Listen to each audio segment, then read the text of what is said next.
সমুদ্রের ধারে দাঁড়িয়েছেন কখনো? অনেকে দাঁড়িয়েছেন, ওখানে কিছু চোরাবালি থাকে, আছে চোরাবালি আছে।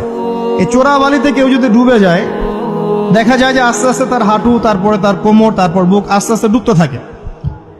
আমাদের অবস্থাটা এখন এমন হয়েছে যে প্রথমে আমাদের উম্মাহ, এই দেহটা একটা চোরাবালিতে পড়েছিল, পরে তার প্রথমত টাকনু পর্যন্ত ডুবেছে। সে হাত পা ছোড়াছড়ি করছে, আমাকে বাঁচাও, আমাকে উঠাও।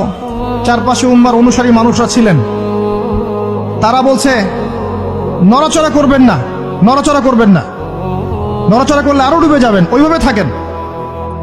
উম্মাহ বেচারা এভাবেই ছিল। তারপর আস্তে আস্তে আস্তে আস্তে তার হাঁটু পর্যন্ত ডুবে গেল। সে অস্থির হয়ে ছটফট করছে, আমাকে বের করো, আমাকে বের করো, আমি ডুবে যাচ্ছি।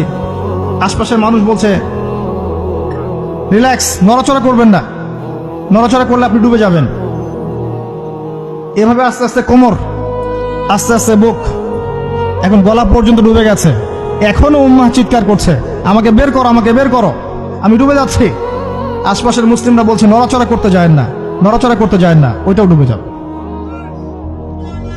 কে টেনে তুলবে একে? এখন